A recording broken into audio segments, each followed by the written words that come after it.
बिहार सरकार के वकील ऋषि श्री के खिलाफ कोर्ट में उपस्थित क्यों नहीं हुए?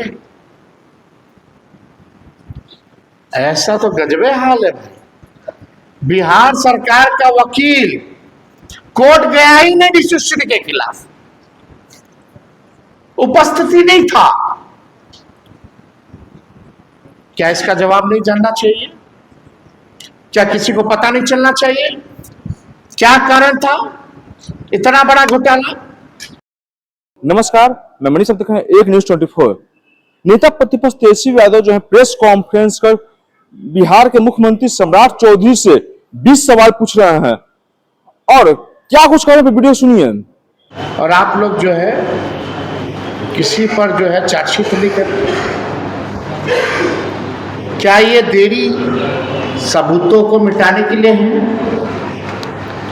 अपनों को बचाने के लिए है और फाइलों को दबाने के लिए की गई थी? ये सवाल जानना चाहता हूं। ये बिहार के आम नागरिकों का पैसा है। किसान रो रहा है, छात्र लाठी खा रहा है, नौकरी नहीं मिल रहा, महंगाई चरम सीमा पर है, पेंशन कर्मचारियों को नहीं मिल रहा, हालात खराब है, कर्ज बढ़ रहा है। ये लोग घूस पे घूस, घूस पे घूस, घोटाले पे घोटाला, घोटाले पे घोटाला, कोई कार्रवाई नहीं की जा रही। 15वां सवाल, कुछ अधिकारी इस घोटाले को दबाने के लिए दूसरे माध्यमों का सहारा ले रहे हैं। बिहार सरकार के वकील ऋषि श्री के खिलाफ कोर्ट में उपस्थित क्यों नहीं हुए? ऐसा तो गजबे हाल है भाई।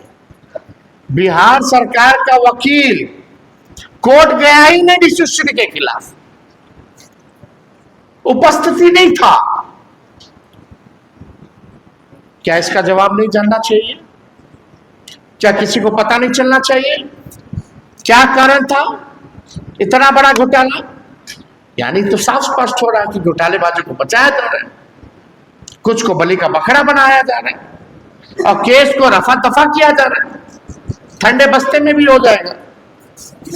16वां सवाल, कोसी बेसिन विकास परियोजना और गुजरात की कंपनी को कोसी बराज का ठेका दिलाने में टेंडर माफी या ऋषि श्री ने मदद की। बिहार के बाढ़ नियंत्रण और सुरक्षा से जुड़े इतने संवेदनशील प्रोजेक्ट में इतनी आसानी से भ्रष्टाचार कैसे हो जा रहा है? क्या इन्वॉल्वमेंट है कोसी बेसिन विकास परियोजना का? एक गुजराती कंपनी है, उसलिए बचाया जा रहा है? ये हम लोग जानना चाहते हैं। 17वां सवाल, क्या सरकार का पूरा आंतरिक ऑडिट सिस्टम और विजिलेंस विभाग पूरी तरह से ध्वस्त हो चुका है?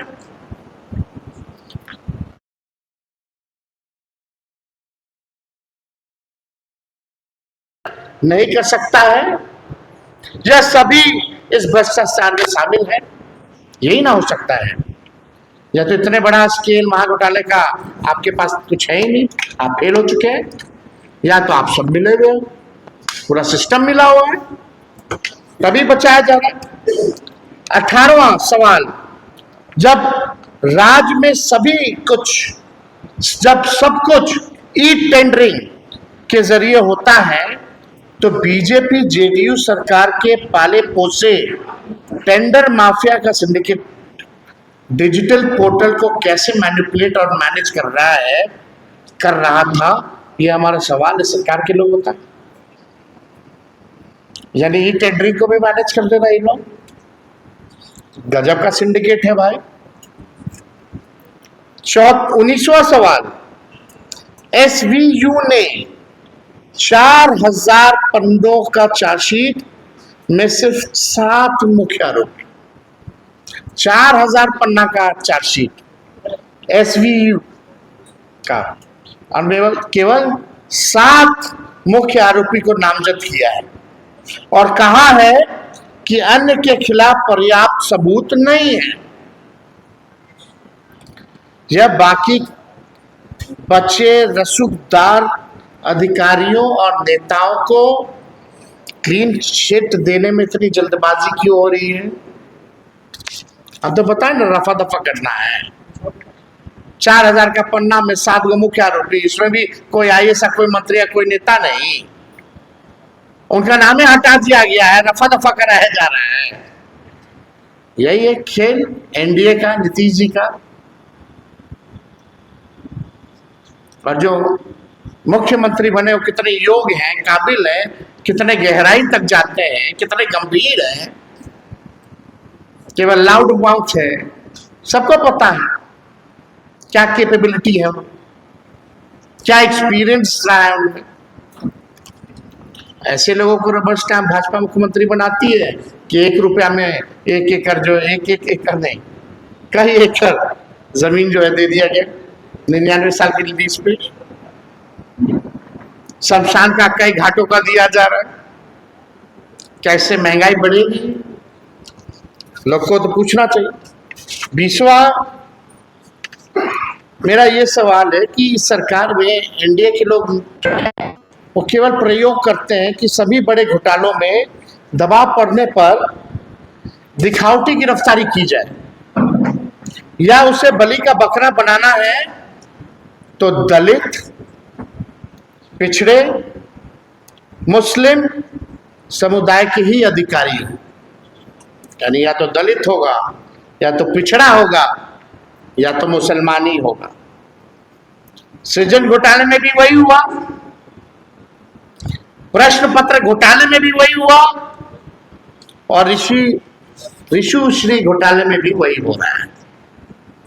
तब भी अनुसूचित जाति वर्ग के सुधीर कुमार, संजीव हंस, योगेश सागर इत्यादि को ही अभियुक्त बनाकर जेल भेजा जाता है। यानी एनडीए सरकार का जो भ्रष्टाचार है और मामले में